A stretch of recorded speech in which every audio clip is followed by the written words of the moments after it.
My sister stood up during my engagement dinner, clinked her glass for attention, and announced she was pregnant, with twins. She wasn't pregnant. She wasn't even dating anyone. But for the next 45 minutes, my engagement became background noise to her imaginary pregnancy reveal. That was 5 months ago. Last week, I found out she's been telling our entire family I've been harassing her, trying to ruin her life, and that she's filed for a restraining order.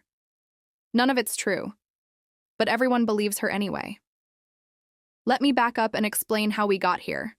I'm Madison, 27 years old, environmental consultant in Denver, Colorado, dating the most wonderful man I've ever met. Normal life, normal problems, normal existence, except for my family, which has never been normal for a single day.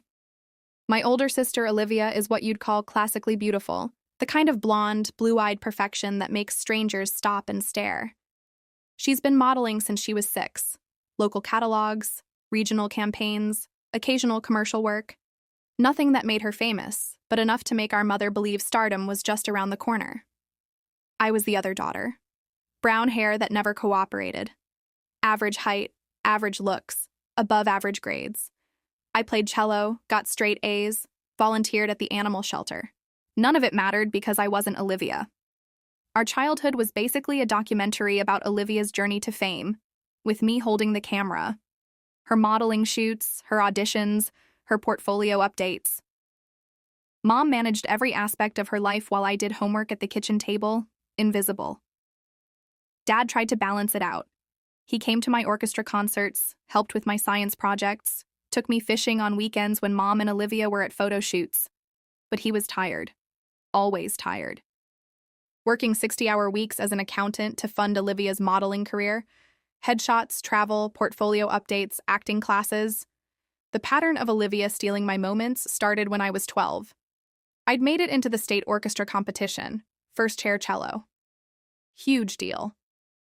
My music teacher said I had real talent, maybe scholarship potential. The competition was on a Saturday in Colorado Springs, with scouts from music schools watching. Olivia showed up 30 minutes before my performance, sobbing hysterically. She'd gotten a callback for a national commercial, her big break, and the audition conflicted with my competition. Mom needed to drive her to the audition immediately, or she'd miss her chance at stardom. Dad stayed with me, but Mom left, taking Olivia. Half my family gone. I played well, but I was distracted, upset, my concentration shattered. I placed 3rd instead of 1st. Lost the scholarship opportunity. Olivia didn't get the commercial. She never mentioned it again. It happened at my high school graduation. I was salutatorian, supposed to give a speech about overcoming obstacles and finding your passion. I'd worked on that speech for weeks, polishing every word. Olivia showed up late, made a scene finding her seat, then had a panic attack during my speech. Hyperventilating, clutching her chest, causing such a commotion that my principal stopped my speech to check if she needed an ambulance. By the time things calmed down and I finished, half the audience had left to check on Olivia. She was fine 30 minutes later. Posted photos from graduation on Instagram with captions about supporting my baby sister. College was my escape. I went to University of Colorado Boulder, got my degree in environmental science, made friends who didn't know Olivia existed. 4 blissful years of being my own person. Olivia's modeling career sputtered. She was aging out of the ingenue roles, not quite right for mature campaigns. She moved back home at 25, working part-time at a boutique, living in Mom and Dad's basement, still chasing the fame that would never come. I got my first real job at an environmental consulting firm in Denver. Moved into a small apartment. Built a life that was entirely mine. I set boundaries with my family, minimal contact, separate holidays, polite but distant. It worked for about 18 months. Then I met James. James was everything I never knew I needed. 30 years old, architectural engineer, kind and thoughtful, and genuinely interested in my work. He listened when I talked about carbon sequestration methods. He brought me coffee when I was working late. He met my friends and charmed everyone without trying. We dated for 2 years before he proposed. A weekend camping trip in Rocky Mountain National Park. Sunrise at Bear Lake. He got down on one knee right there with the mountains reflecting in the water and asked me to marry him with his grandmother's sapphire ring. I said yes before he finished asking. We took photos, giddy and windblown and deliriously happy. I posted one picture that evening. Found my person. Forever starts now. The congratulations flooded in. College friends, coworkers, distant relatives. My phone buzzed constantly. Then Mom called. Madison. Her voice was ice. We need to talk about your timing. I was still in the mountains, wrapped in James's jacket, watching stars appear. What do you mean? Posting your engagement right now? Olivia just booked her biggest modeling job in years, a lifestyle brand campaign. This is her moment, and you're stealing her thunder. Something cold settled in my stomach. Mom, I just got engaged. I wanted to share. You couldn't wait a few weeks? Let Olivia have her moment? Everything has to be about you, doesn't it?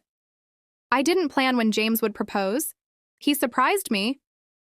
You could have not posted it immediately. That would have been the considerate thing. But no, you had to make sure everyone was paying attention to you instead of your sister. The word considerate hit like a slap. 27 years of being considerate, of standing in the background, of making myself smaller so Olivia could shine brighter. I'm not taking down the post, I said quietly. Olivia's going to be devastated, but I guess you don't care about that. She hung up. James pulled me close and I buried my face in his jacket, breathing in mountain air and his cologne. Your family? He asked gently. Yeah. We drove back to Denver in silence, my phone exploding with messages I didn't want to read. Olivia called 3 days later. I almost didn't answer, but James nodded encouragingly. Hey, Liv. Maddie! Her voice was overly bright. Congratulations! I'm so happy for you and James. I waited. There was always a but with Olivia. Listen, I know Mom was weird about the timing, but I was thinking, we should celebrate together. I'm throwing myself a party next month for the modeling campaign launch. You should announce your engagement there. Make it a joint celebration. A joint celebration. A joint celebration. Where Olivia's modeling campaign would be the star, and my engagement would be the opening act. That's not really what I want, Liv. Why not? We're sisters. We should celebrate together. Because it's not actually about celebrating together. It's about making sure I don't take any attention away from you. Silence. Then her voice changed, dropping the sweetness. You know what, Madison? I've dealt with your jealousy our entire lives. You've always resented me for being successful, for being pretty, for being special. And now you can't even be happy for me without making it about yourself.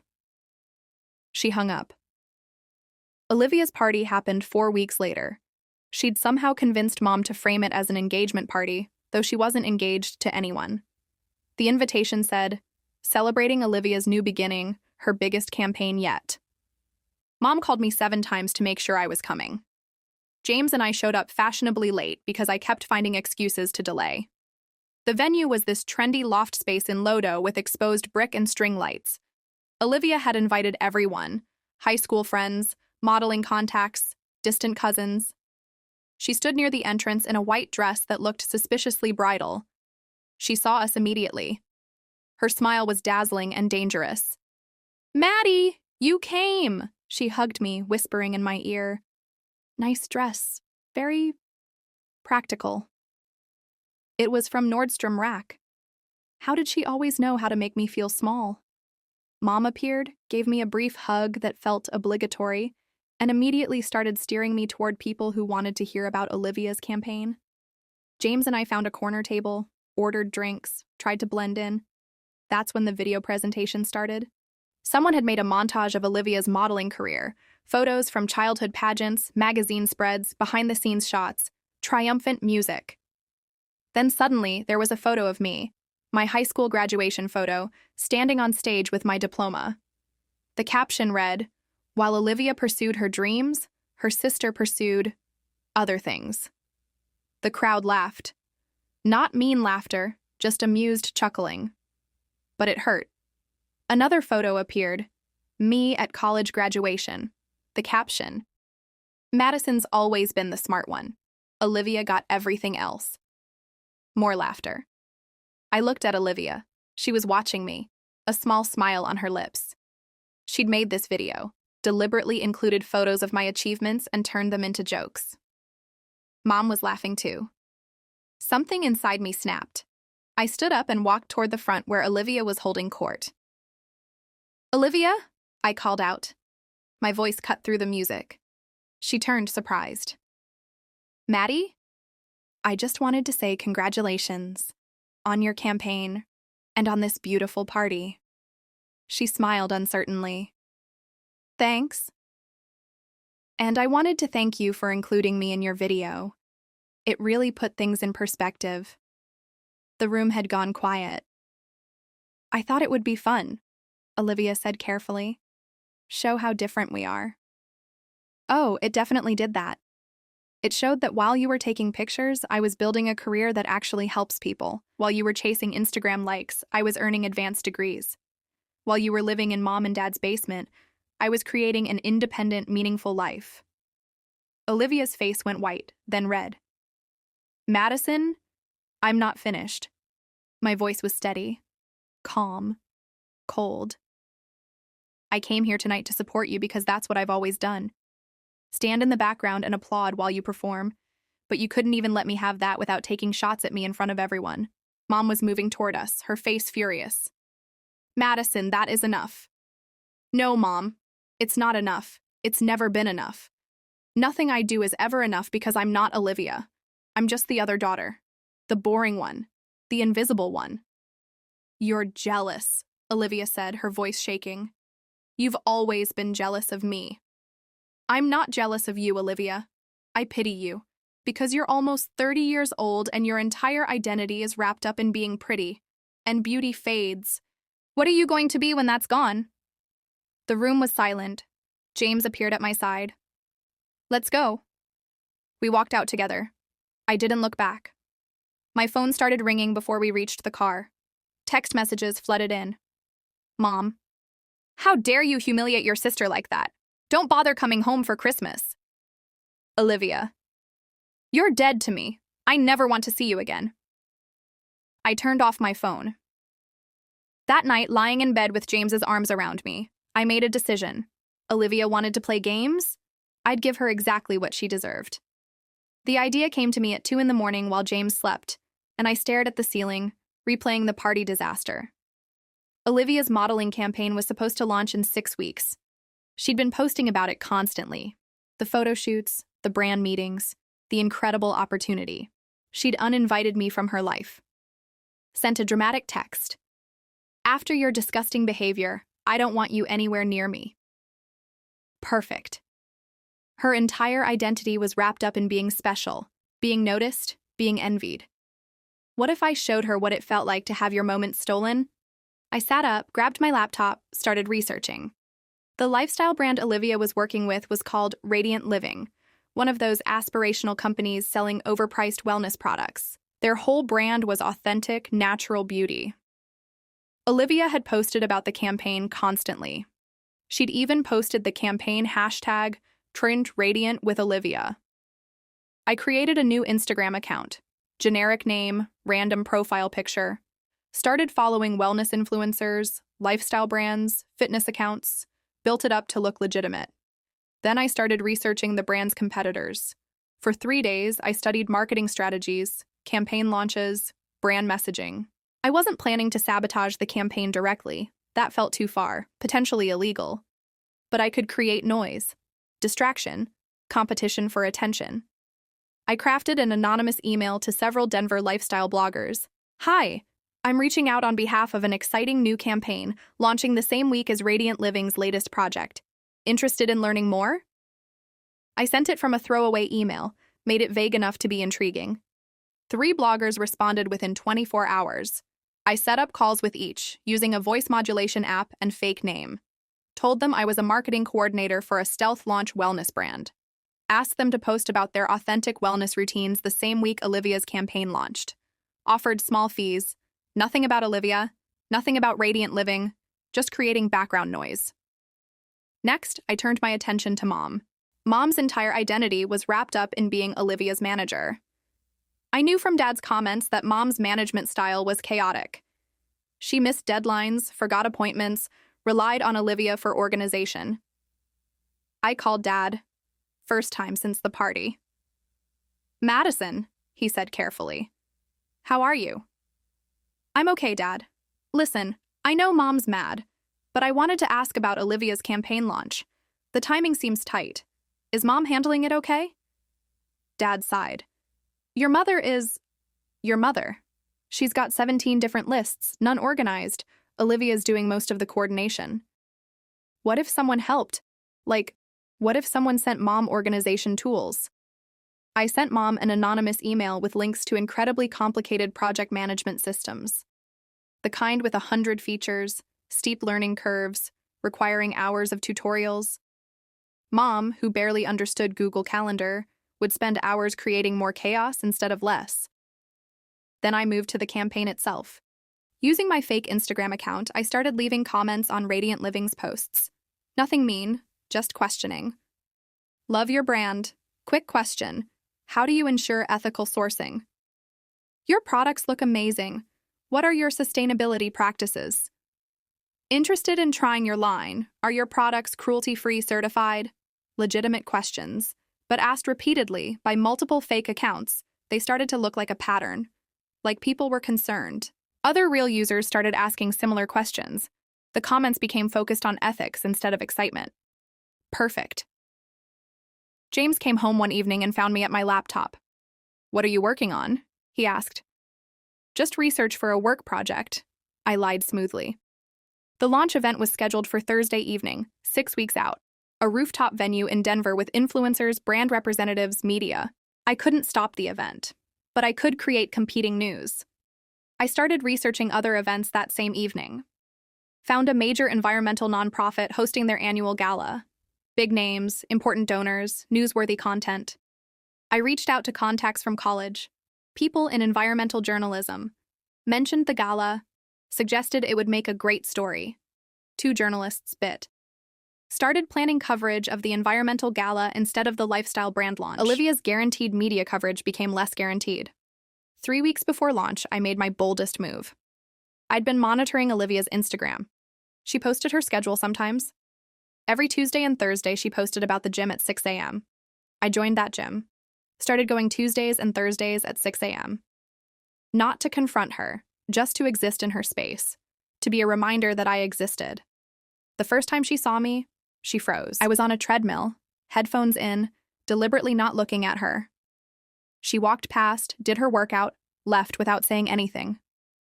The second time, she posted on Instagram about toxic people who can't let go. I didn't respond, just kept showing up.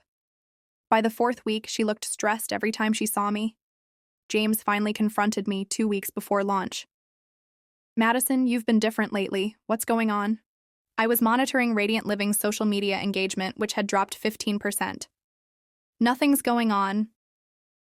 Don't lie to me. His voice was gentle but firm. I closed my laptop. I'm making sure Olivia's big moment is less special than she's hoping for. How? I told him. Not everything, but enough. He listened without interrupting. Madison, he said finally, is this who you want to be? She made me this way. No, she was terrible to you, but you're choosing how to respond. And this isn't you. Maybe it is me. He took my hands. I love you. But I'm worried you're going to do something you can't take back. I'm not breaking any laws. I'm just making noise. And if this blows up, then I'll deal with it.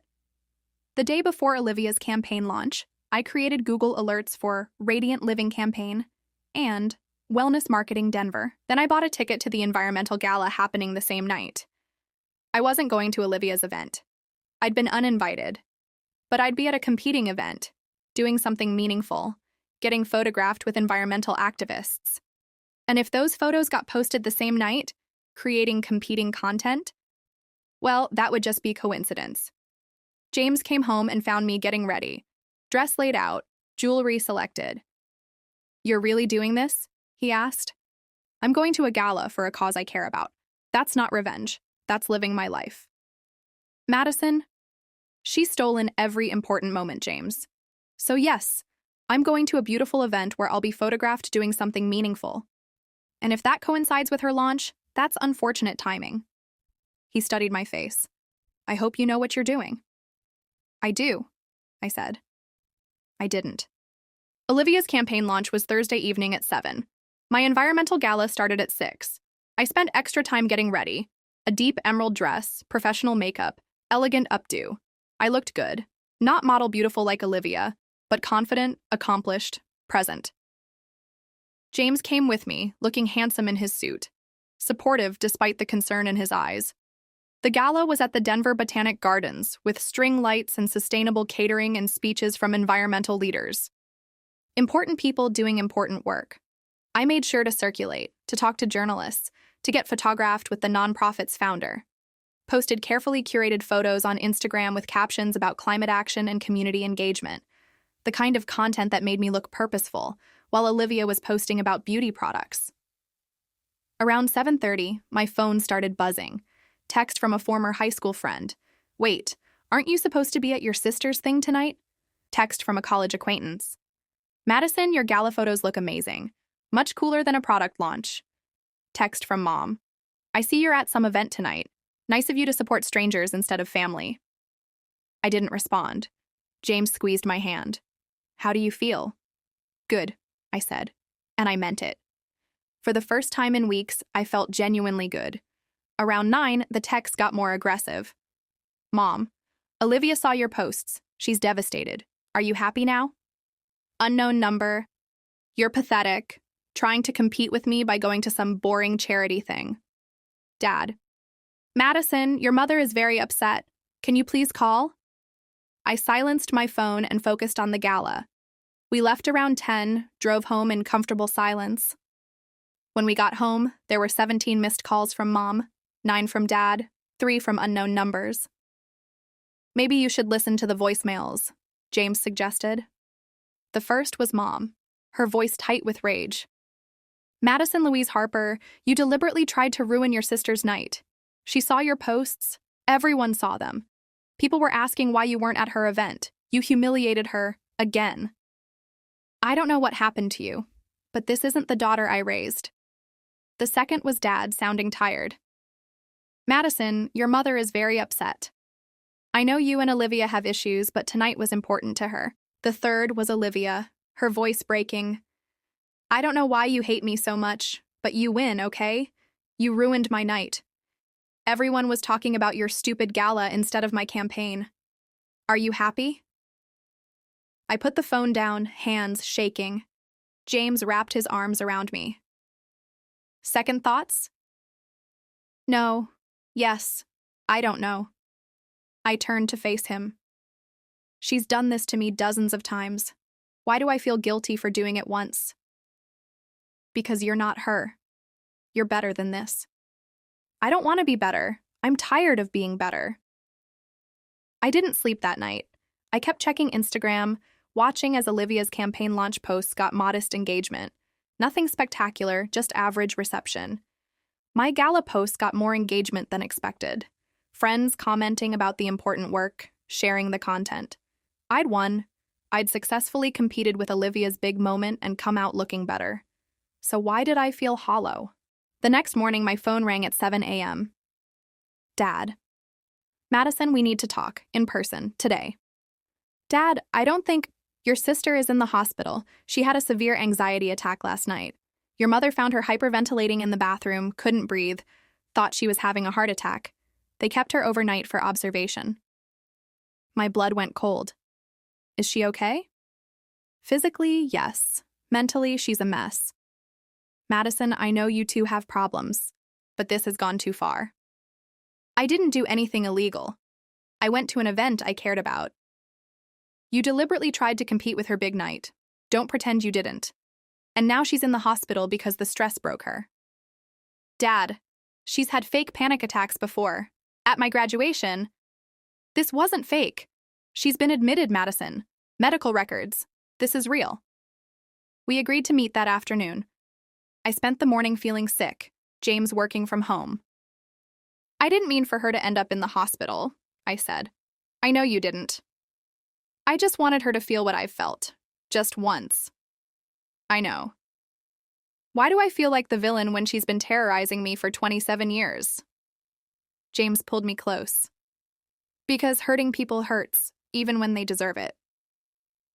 I met Dad at a coffee shop in Capitol Hill. He looked older, grayer, worn down. "How is she?" I asked. "Home now, on anxiety medication, seeing a therapist. Your mother is hovering, blaming everyone except Olivia." "Blaming me, you mean?" "Mostly you, yes." He took a sip of coffee. "Madison, I need you to understand something. I know Olivia has made your life difficult. I've watched it happen for years and I should have intervened more. That's my failure and I'm sorry." "Dad, but what you did last night crossed a line.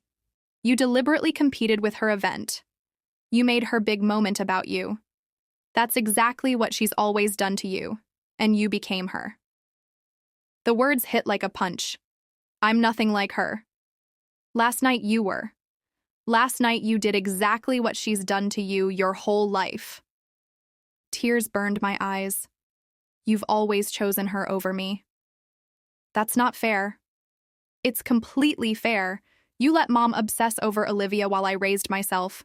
You came to my events but always left early. You paid for Olivia's modeling career while I took out student loans. You've always chosen her, Dad. Always. He looked away. You're right, I have. And I'm sorry. But Madison, I'm asking you, begging you, to be the bigger person here. Stop this before it destroys what's left of our family. What family? The one where I'm invisible unless I'm being blamed? The one where we're all flawed and broken but still connected? Where maybe, if everyone tries, we can heal. I need time, I said finally. I need space to figure out who I am, separate from all of this. That's fair. But Madison, please, no more revenge, no more competition, just let it go. I drove home feeling worse than before. That weekend, I decided to do what I should have done months ago. I called a therapist. Dr. Patricia Chen's office was in Cherry Creek, warm and comfortable with plants and soft lighting. She was in her 50s, kind-faced, with an air of someone who'd heard everything. I told her everything: the childhood competition, the stolen moments, the party confrontation, the campaign sabotage, the hospital admission. She listened without interrupting. "Madison," she said when I finished, "what you're describing is a family system built on competition and favoritism. Your mother created this dynamic by making love conditional on performance and appearance. Olivia learned her worth was tied to being special. You learned your worth was tied to being invisible. So it's not my fault?" It's not about fault. It's about patterns. Olivia has spent her life seeking validation because she never received unconditional love. You've spent your life proving yourself because you never received recognition. You're both victims of the same dysfunctional system. But she's made my life miserable. She has. And you're allowed to be angry about that. But Madison, what you did, competing with her campaign, trying to steal her moment, that wasn't justice. That was perpetuating the cycle. So I'm supposed to just forgive her? Pretend it never happened? No. You're supposed to break the cycle. That doesn't mean forgiving her or maintaining a relationship with her. It means choosing not to engage in the competition anymore. Choosing to define your worth independent of how it compares to hers. How do I do that? We start by identifying what you actually want, not what you want to take from Olivia, not what you want to prove to your parents. What do you actually want for your life? I thought about it, really thought about it. I want to marry James. I want to do meaningful work. I want to build a family that doesn't operate on competition and favoritism. I want to be free of all this. Then that's what we work toward. Freedom, not revenge. Over the next few weeks, I saw Dr. Chen twice a week. We worked through childhood memories, identified patterns, developed strategies for setting boundaries without engaging in competition.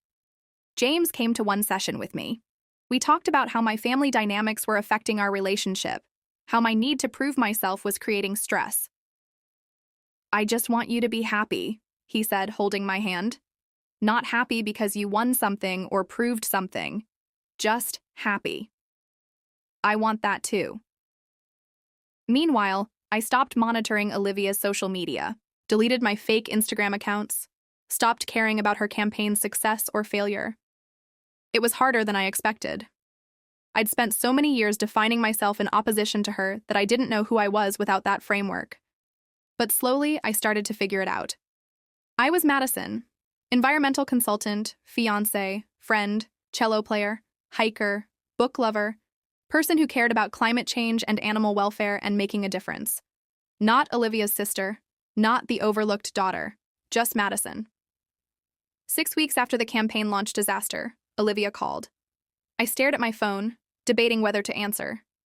James nodded encouragingly. Hello? Madison. Her voice was small, uncertain. Can we talk? I'm listening. I've been in therapy twice a week, talking about everything. Our childhood, the competition, my anxiety. And my therapist suggested I call you. I waited. I'm sorry, she said, her voice breaking. For everything.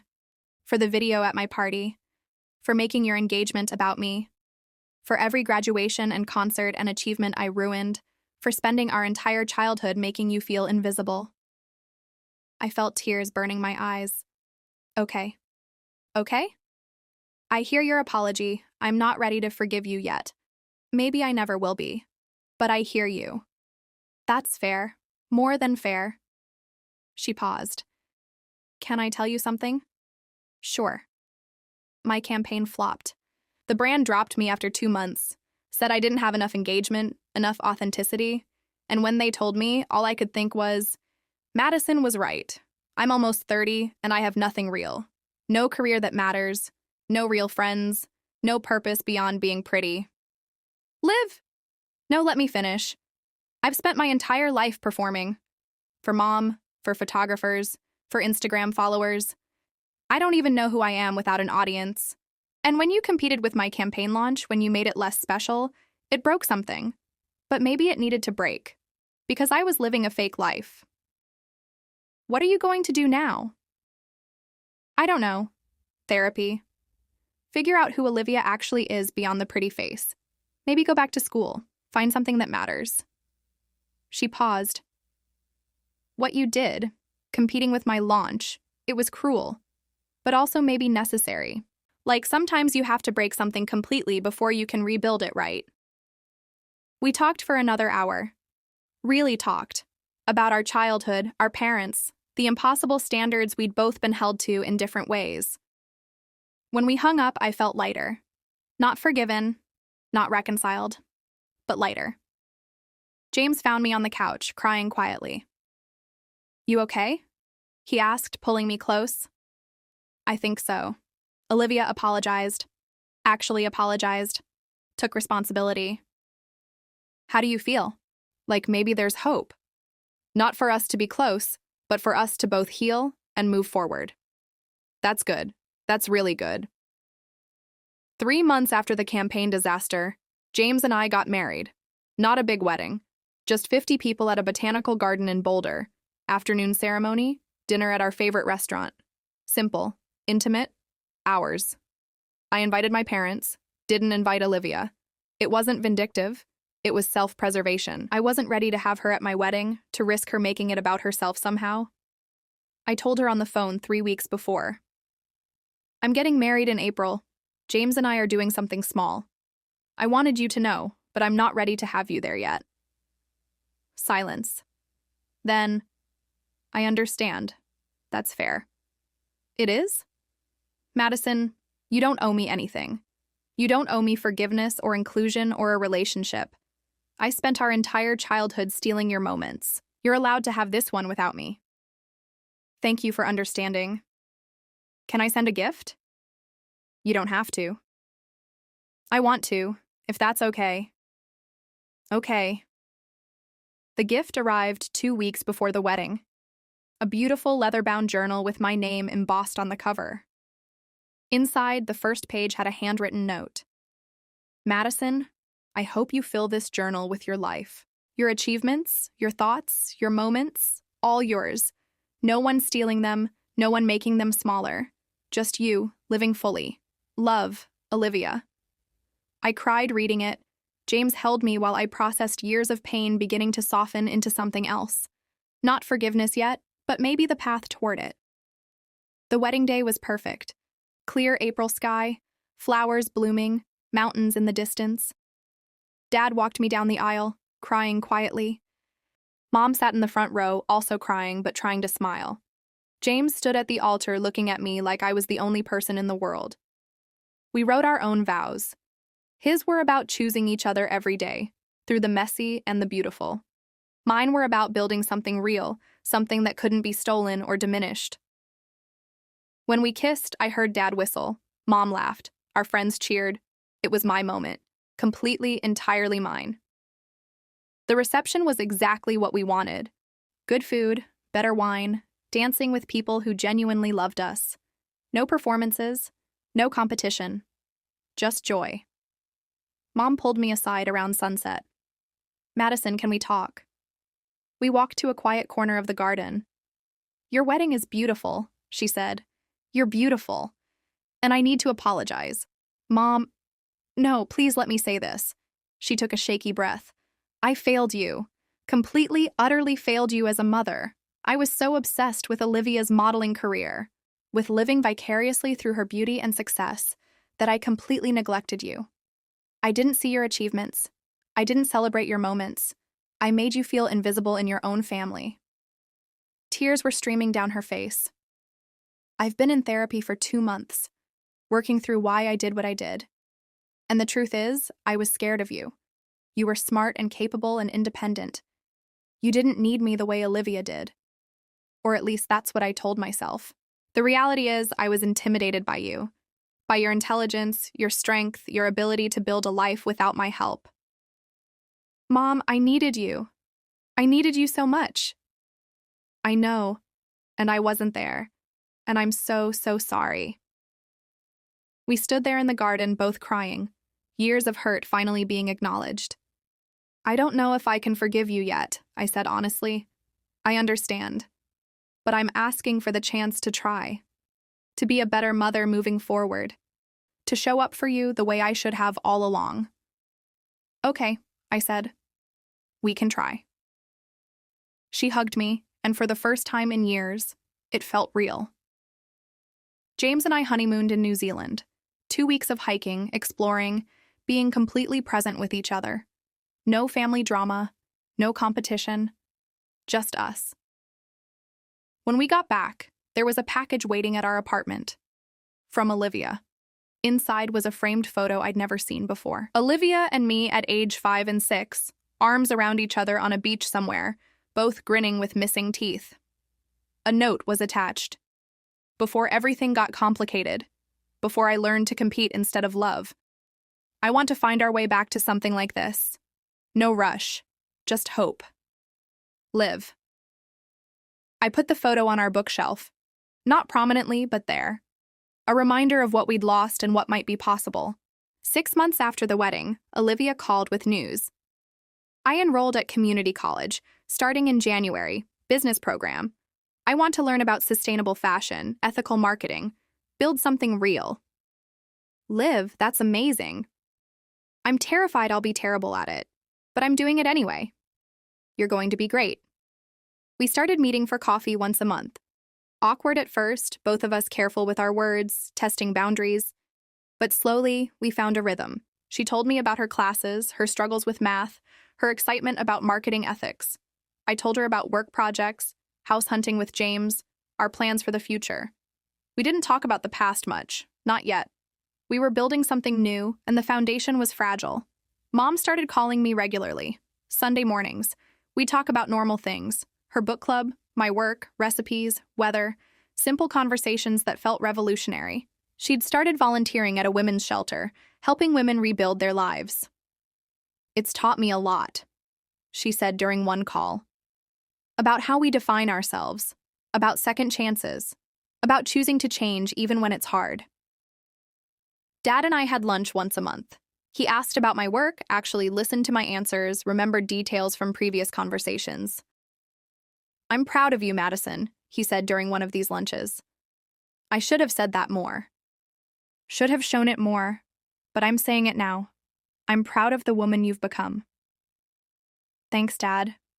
That means a lot. 1 year after my wedding, James and I found out I was pregnant. I told my parents together, over dinner at their house. Mom cried happy tears. Dad grinned and immediately started talking about college funds. I called Olivia separately. "You're going to be an aunt," I said. Silence. Then, "Oh my gosh, Madison, that's incredible. When? How far along? Are you feeling okay?" We talked for an hour, her excitement completely genuine. "Can I throw you a baby shower?" she asked. I hesitated. "Liv, I don't know if I'm ready for that." "I understand. But Madison, if you change your mind, I promise. No drama. No making it about me. Just celebrating you and the baby. That's all. Let me think about it." I talked to Dr. Chen about it in our next session. "What are you afraid of?" she asked. "That she'll revert to old patterns, that she'll find a way to make it about herself, that I'll let my guard down and get hurt again." Those are legitimate fears. But Madison, growth isn't linear. Olivia's been consistently showing up differently for over a year now. At some point, you have to decide whether to let her prove she's changed or keep her at arm's length forever. What if she disappoints me? Then you'll have boundaries in place to protect yourself. But what if she doesn't? What if she actually follows through? I thought about it for days. Talked to James, who left the decision entirely up to me. Finally, I called Olivia back. "Okay, you can throw the shower, but I have conditions." "Anything?" "Small. Just close friends and family. No social media posts without my permission. No surprise announcements or dramatic moments. Just a simple celebration." "I promise. I'll make it perfect. In a normal way, not a performance way." Olivia planned the baby shower for early August, when I was 6 months pregnant. She called me twice to confirm details. Guest list, food preferences, theme. All my choices, not hers. The shower was at Mom and Dad's backyard. Simple decorations, yellow and green, gender neutral. A table with sandwiches and fruit and a simple cake. I arrived with James, nervous despite everything. Olivia met us at the door wearing a simple sundress. Minimal makeup, genuine smile. "You look beautiful," she said, hugging me carefully around my belly. "How are you feeling?" "Nervous, excited, tired?" "Come in, everything's ready." The backyard was perfect, not Instagram perfect. Actually perfect. Comfortable seating, good food, the people I loved most. Olivia had invited my college friends, co-workers, James's family.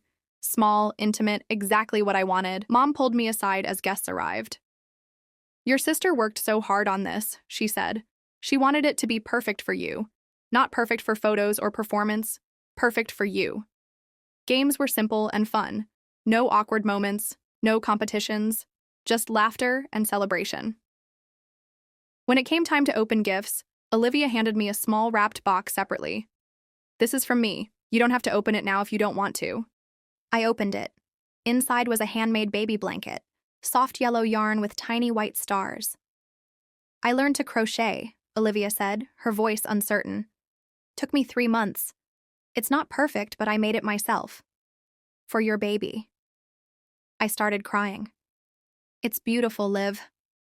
Really beautiful. I wanted to give you something real. Something that took time and effort and care. Not just something expensive. Something meaningful." I hugged her and she hugged back, and for the first time in our lives, it felt like we were actually sisters. The shower ended around 6. Guests left with full bellies and happy memories. Olivia stayed to help clean up. She washed dishes alongside Mom while I sat with my feet up, James bringing me water. "Today was perfect," I said to Olivia as she dried the last plate. "Thank you." "You're welcome. And Madison, thank you for giving me the chance, for letting me prove I could do this right. You did do it right. You really did." Baby Harper Grace arrived 3 weeks early on a September morning. Labor was fast, only 4 hours from first contraction to holding my daughter. James was incredible, coaching me through every moment. When they placed Harper in my arms, tiny and perfect and ours, I understood love in a way I never had before. James called our families from the hospital. Mom and Dad arrived within the hour. Olivia came that afternoon after checking that I was ready for visitors. She stood at the nursery window, looking at Harper through the glass. tears streaming down her face. "She's perfect," she whispered when I joined her. "Absolutely perfect." "Want to hold her?" "Really?" "Really." I brought Harper out, carefully placed her in Olivia's arms. My sister looked down at my daughter with such pure love that I felt my last walls crumble. "Hi, Harper," Olivia said softly. "I'm your Aunt Olivia. I'm going to love you so much, and I'm going to be the aunt who shows up, who keeps promises, who celebrates you without making it about me. I promise." Mom took photos but didn't post them, just kept them for herself, for us. Dad held Harper and cried. Big, quiet tears. "A granddaughter," he kept saying. "A beautiful granddaughter." We went home 3 days later. The first weeks were exhausting. Sleepless nights, constant feedings, learning how to be parents. Olivia texted every few days. "How are you? Need anything? Can I drop off food?" She never showed up unannounced, never overstayed, just helped quietly, and left. Mom came twice a week, holding Harper so I could shower or nap. She was a different grandmother than she'd been a mother, present, helpful, appropriate. When Harper was 6 weeks old, Olivia asked if she could babysit. "Just for an hour, so you and James can take a walk, get some air. I've been taking infant care classes." James and I looked at each other. He shrugged. "Your call." "Okay," I said. 1 hour. We walked through our neighborhood, hand in hand, feeling like real people instead of just exhausted parents. When we got back, Olivia was rocking Harper, singing softly. The baby was content, peaceful. "She's amazing," Olivia said, carefully transferring her back to me. "Thank you for trusting me with her." "Thank you for earning that trust." Harper's first birthday party was at our house. Small gathering. Grandparents, James's family, a few close friends, Olivia. Olivia brought a gift wrapped simply. Inside was a children's book about sisters. "For when she's older," Olivia said. "And maybe for when you have another baby, if you want to. Are you hoping for a niece or nephew? I'm hoping you'll let me be part of their lives, however that looks." We let Harper smash her cake, laughing as she got frosting everywhere. Olivia took photos but asked before posting any. Mom and Dad played with their granddaughter, completely present. After everyone left and Harper was asleep, James and I sat on the couch, exhausted but happy. "Your family has changed," he said. "We all have. Slowly. Painfully. But yes." "Any regrets? About the revenge, the competition, all of it?" I thought about it. I regret how I did it. The sabotage, the games, the cruelty. But I don't regret that it happened, because it broke something that needed breaking. It forced all of us to look at ourselves clearly, and somehow, from that wreckage, we built something better. So the revenge was worth it? The revenge was necessary, but so was everything that came after. The therapy, the apologies, the slow rebuilding. You can't just break something and walk away. You have to be willing to help rebuild it differently. 2 years after Harper's birth, Olivia graduated from community college. We all attended. Mom, Dad, James, me, Harper toddling between us. Olivia walked across that stage beaming, her associate's degree in sustainable business clutched in her hand. Afterward, at the celebration dinner, she gave a speech.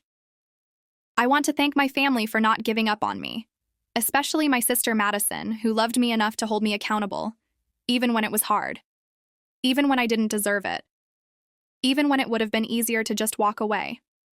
She looked at me directly. "You saved my life, Maddie, by refusing to let me stay the person I was, by forcing me to look at who I'd become, by eventually giving me the chance to be better. Thank you." We hugged, and this time there was no performance, just two sisters who'd found their way back to each other through the wreckage. 3 years after the campaign disaster, I sat in my backyard watching Harper play while pregnant with my second child. Olivia was visiting, stretched out on a blanket beside me, talking about her new job with an ethical fashion startup. "I never thought I'd be here," she said. "Happy, doing meaningful work, having a real relationship with my sister." Me neither. Do you ever think about that night? The gala? The campaign? Sometimes. Do you wish you'd done it differently? I watched Harper chase a butterfly, heard her delighted laughter. I wish I'd found a healthier way to confront you, but I don't wish it hadn't happened, because look where we are now. Look what we built from the ashes. Olivia reached over and squeezed my hand. We built something real. Yeah, we did. James came home from work, scooped up Harper, kissed me hello, nodded to Olivia with genuine warmth. This was my family now. Imperfect, complicated, but real. Mom called that evening, just checking in, seeing how you're feeling. Dad texted a terrible joke that made me laugh. Olivia sent a photo of her and her coworkers captioned, "Found my people." And me? I was finally, completely, entirely myself. Not Olivia's sister, not the overlooked daughter, not the person seeking revenge or validation or recognition. Just Madison, mother, wife, environmental consultant, sister, daughter, whole and complete and free. The revenge had been necessary. The sabotage had broken everything. But the real work, the therapy, the apologies, the slow rebuilding of trust, that's what had saved us. Sometimes you have to destroy everything to build something worth keeping. Sometimes the only way forward is through the wreckage. And sometimes the sister who stole everything becomes the sister who helps you find yourself. That's my story. That's how competing with my sister's campaign launch somehow led to the healthiest relationships of my life. Not because the revenge was right, but because what came after the revenge, the accountability, the growth, the choice to rebuild differently, that was right.